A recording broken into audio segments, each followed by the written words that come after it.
నేను కొంతకాలం వైసీపీలో ఉన్నానండి. నా ఎక్స్పీరియన్స్ చెప్తాను మీకు. మళ్ళీ కూడా చాలా కాలం చెప్పాను, మళ్ళీ చెప్పాలి మీకు. అందుకే మిమ్మల్ని వేదిక ద్వారా ఏబిఎన్ ద్వారా వెళ్ళాలి.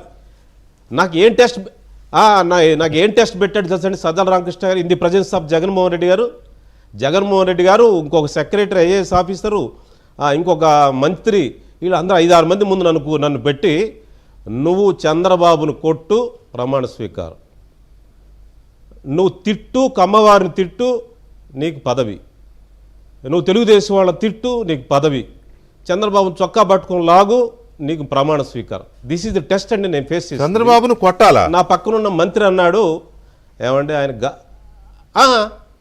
ఎట్లా కొడతారు చంద్రబాబుని? మీరు ఎట్లా కొడతారు? దిస్ ఈజ్ 5 మంది అధికారులు, 5 వెళ్ళి కొట్టాలి. అయితే మన జోగి రమేష్ చేసినట్టు చేయాలి నేను కూడా. నాకు టెస్ట్, నా నిజాయితీని టెస్ట్ అది.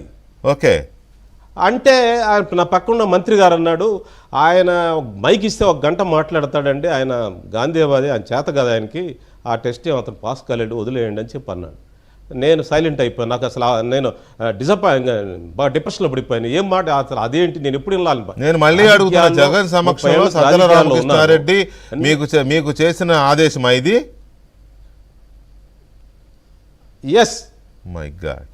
In the presence of other IAS officers and the presence of minister. వాళ్ళని అసలు ఏమాత్రం క్షమించడానికి లేదు, ఇంకా ఏమాత్రం క్షమించడానికి లేదు. ప్రజలు క్షమించరు. ఆ టెస్ట్ అండి. ఈ కేసుల్లో ఉన్న వాళ్ళంతా అరే ఈ టెస్ట్ ఇప్పుడు కేసులు ఫేస్ చేస్తున్నా అట్లా చేసిన వాళ్ళు అండి. అట్లా చేస్తేనే అక్కడ ప్రమోషన్లు అండి. నాకు అది పెట్టారండి ఆ టెస్ట్.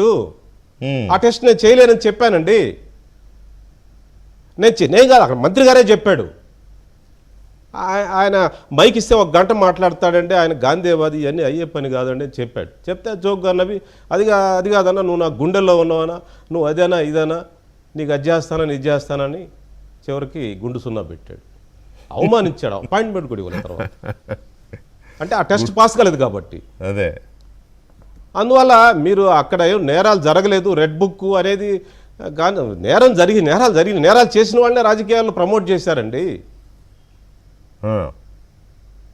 నా వయసుని, నా సీనియారిటీని, నా గౌరవాన్ని అక్కడ అవమానించారండి అక్కడ.